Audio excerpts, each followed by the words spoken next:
अरे पता नहीं कौन सी घड़ी थी जब मैंने इस मनहूस को अपने बेटे की दुल्हन बनाकर लाई थी। मुझे क्या पता था कि यह कमबख्त बंजर जमीन है। अरे एक से बढ़कर एक लड़कियों का रिश्ता आ रहा था। भला बताओ 5 साल हो गए इंतजार करते हुए, बच्चा ना पैदा कर सकी बांझ कहीं की। मेरी सांस लगातार बड़बड़ाए जा रही थी। उनके जहरीले शब्द पिघले शीशे की तरह मेरे कानों में पड़ रहे थे। यह कोई पहला मौका नहीं था। उन्होंने तो शादी के दूसरे साल ही ऐसे तानों से मेरी नाक में दम कर दिया था। सामन उनके इकलौते बेटे और मेरे पति थे। मेरे ससुर बहुत पहले गुजर गए थे। घर में पति और सास के अलावा कोई न था। मेरी सास को पोते की बहुत ख्वाहिश थी। वे चाहती थी कि जैसे भी हो मैं उन्हें एक पोता दे दूं। मैं 2 बार लेडी डॉक्टर से अपना चेकअप करवा चुकी थी। मैं हर तरह से सेहतमंद थी। समझा बुझा कर मैं सावन को भी डॉक्टर के पास ले गई थी। उनकी रिपोर्ट भी बिल्कुल ठीक थी। डॉक्टर ने हम दोनों को समझाया भी था। आजकल ऐसे केस आम हैं। आप लोग बिल्कुल न घबराएं। कुदरत जल्द ही आप पर मेहरबान होगी। डॉक्टर की ये बातें तो हम दोनों ही समझ चुके थे, लेकिन मेरी सास को कौन समझाता। आए दिन उनके ताने मुझ पर ही गिरती थी। उनकी नज़रों में मैं ही मुजरिम थी और अब तो वे खुले आम कहने लगी थी कि वे जल्द ही सावन से मेरा तलाक करवा कर उसके लिए दूसरी बीवी लाएंगी ताकि उनके खानदान का वंश बढ़े। उनकी इन बातों से मेरा कलेजा छलनी हो जाता था। ऐसे में सावन मुझे तसल्ली देते, क्यों बेकार में परेशान होती हो, माँ की तो बड़बड़ाने की आदत है। आपको क्या पता, आप तो सारा दिन अपने काम पर होते हो। वे कैसे कैसे ताने देती हैं। अब तो उन्होंने सबसे यह कहना शुरू कर दिया है कि वे हमारा तलाक करवा कर आपके लिए दूसरी बीवी लाएंगी। तुम चिंता ना करो, मैं न तो तुम्हें तलाक दूंगा और न ही दूसरी शादी करूंगा, क्योंकि मैं जानता हूँ कि तुम में कोई कमी नहीं है। बस कुदरत हम पर मेहरबान नहीं है। एक दिन हमारे गांव में एक बाबा आया। उसके बारे में मशहूर था कि वह बेऔलाद औरतों को एक भभूति देता, जिसे दूध में मिलाकर पीने पर उन्हें औलाद हो जाती है। मुझे ऐसी बातों पर बिल्कुल यकीन नहीं था, लेकिन मेरी सास ऐसी बातों पर आँख कान बंद करके यकीन करती थी। उनकी जिद पर मुझे उनके साथ उस बाबा के आश्रम जाना पड़ा। बाबा 30 से 35 साल का हट्टा कट्टा आदमी था। मेरी सास ने उसके पांव छुए और मुझे भी उसके पांव छूने को कहा।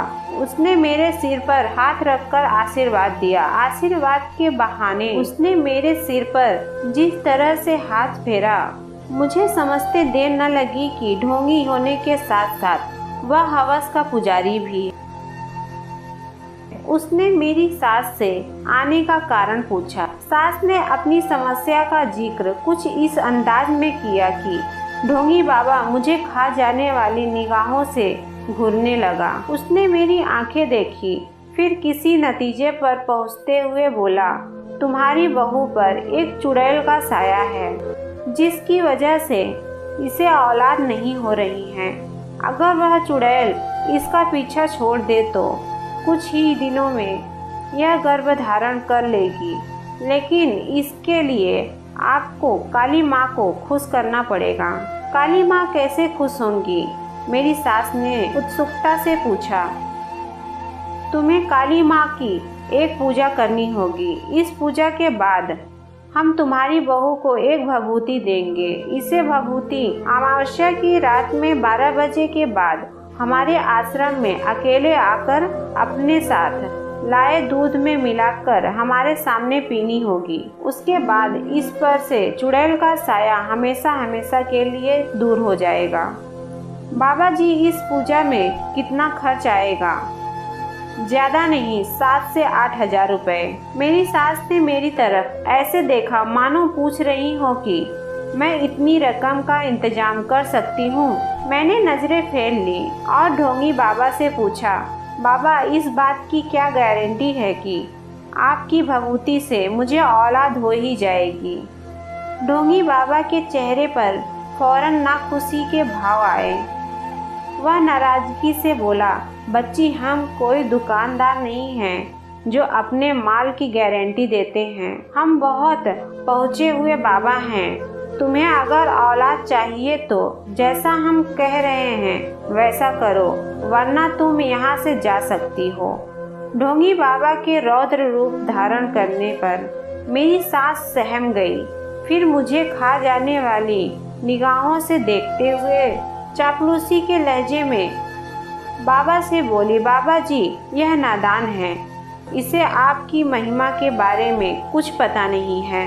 आप यह बताइए कि पूजा कब करनी होगी।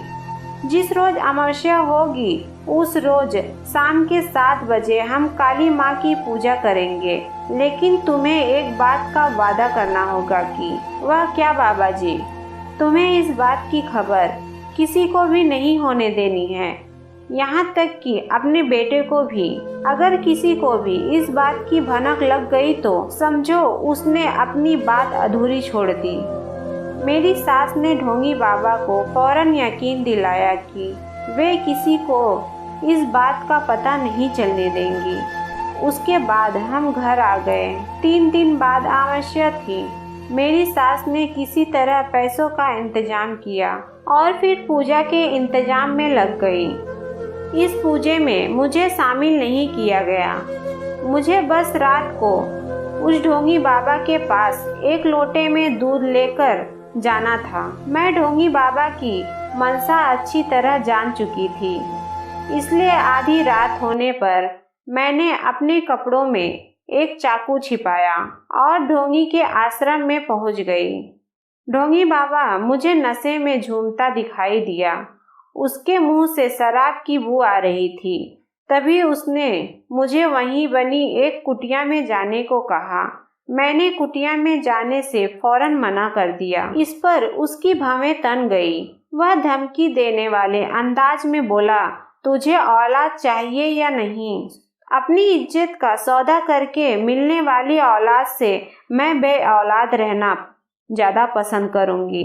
मैं ढीठ स्वर में बोली, तू तो बहुत पहुंची हुई है, लेकिन मैं भी किसी से कम नहीं हूँ। घी जब सीधी उंगली से नहीं निकलता तब मैं उंगली टेढ़ी करना भी जानता हूँ। कहते ही वह मुझ पर झपट पड़ा।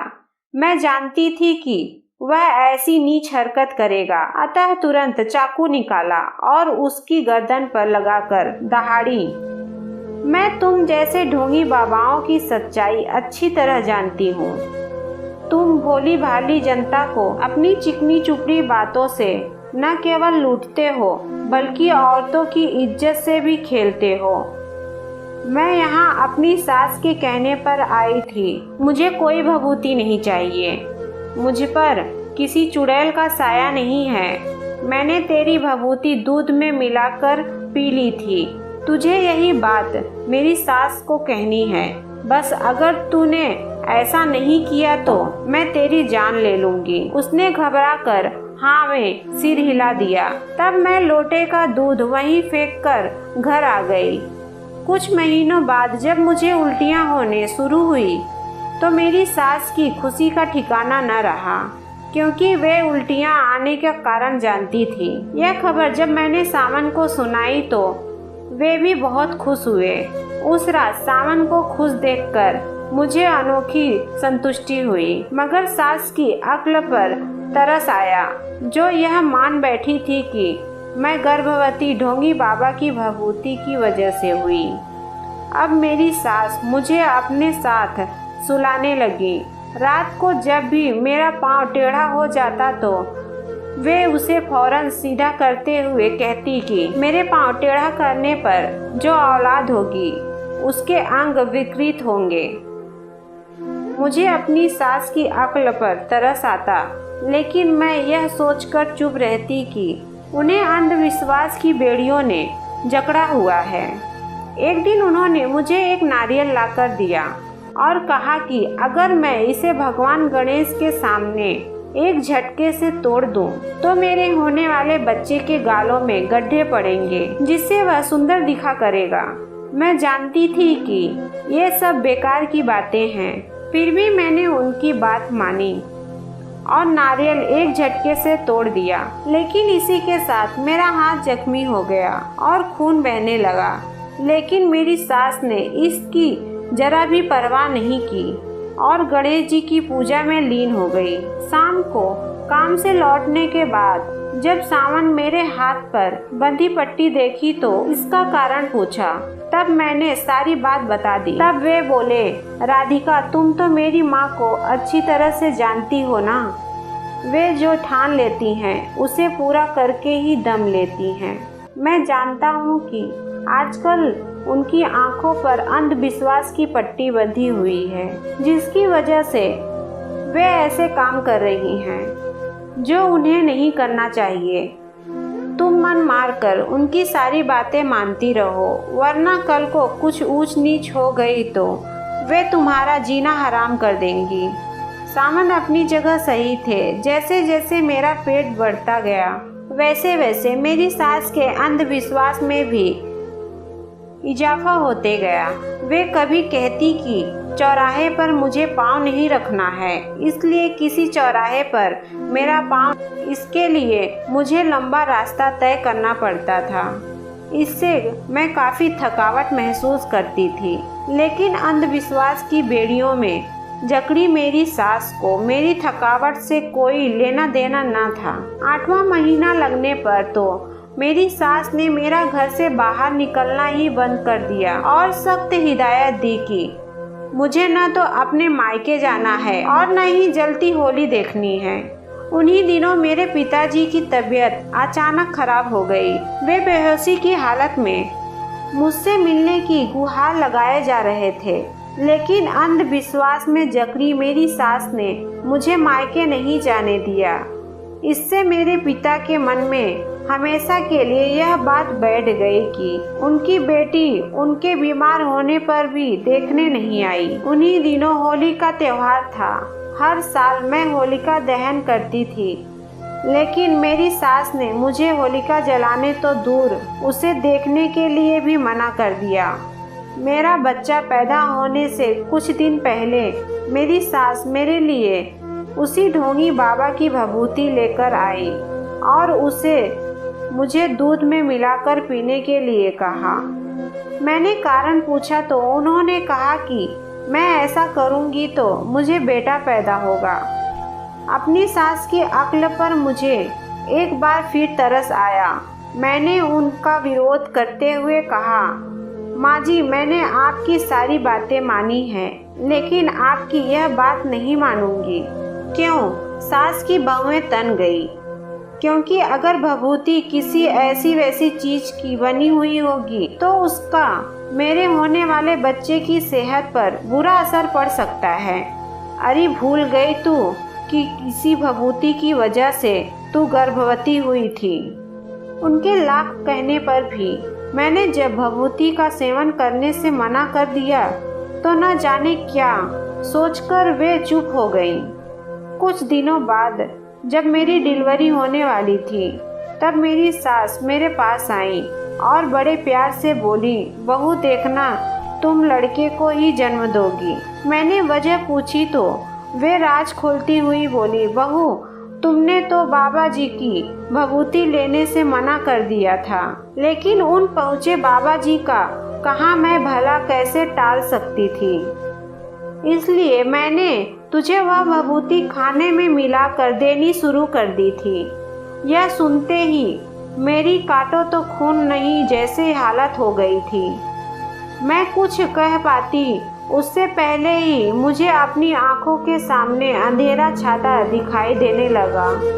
फिर मुझे किसी चीज की सुध नहीं रही और मैं बेहोश हो गई। होश में आने पर मुझे पता चला कि मैंने एक मरे बच्चे को जन्म दिया था। ढोंगी बाबा ने मुझसे बदला लेने के लिए उस भभूति में संखिया जहर मिला दिया था। संखिया जहर के बारे में मैंने सुना था कि यह जहर धीरे धीरे असर करता है। एक दो बार बड़ों को देने पर यह कोई नुकसान नहीं पहुंचाता, लेकिन छोटे बच्चों पर यह तुरंत अपना असर दिखाता है। इस वजह से मैंने मरा बच्चा पैदा किया था। तभी ढोंगी बाबा के बारे में मुझे पता चला कि वह अपना डेरा उठाकर कहीं भाग गया है। मैंने सावन को हकीकत से वाकिफ कराया तो उसने अपनी माँ को आड़े हाथों लिया। तब मेरी सास पश्चाताप में भरकर हम दोनों से बोली, बेटी मैं तुम्हारी गुनहगार हूँ। पोते की चाह में मैंने खुद को अंधविश्वास की बेड़ियों के हवाले कर दिया था। इन बेड़ियों की वजह से मैंने जाने अनजाने में जो गुनाह किया है उसकी सजा तुम मुझे दे सकती हो। मैं उफ तक नहीं करूँगी। मैं अपनी सास को क्या सजा देती। मैंने उन्हें अंधविश्वास को तिलांजलि देने को कहा तो वे फौरन मान गई। इसके बाद उन्होंने अपने मन से अंधविश्वास की जहरीली बेल को कभी फूलने फलने नहीं दिया। 1 साल बाद मैंने फिर गर्भधारण किया और 2 स्वस्थ जुड़वे बच्चों को जन्म दिया। मेरी सास मारे खुशी के पागल हो गई। उन्होंने सारे गांव में सबसे कहा कि वे अंधविश्वास के चक्कर में न पड़े, क्योंकि अंधविश्वास बिना मुठ की तलवार है जो चलाने वाले को ही घायल करती है। दोस्तों, उम्मीद करती हूँ आपको हमारी कहानी पसंद आई होगी। कहानी पसंद आई हो तो वीडियो को लाइक करें, चैनल पर नए हो तो चैनल को सब्सक्राइब करें और हाँ, नोटिफिकेशन बेल को ज़रूर दबाएं ताकि अगली अपडेट आपको सबसे पहले मिले। धन्यवाद।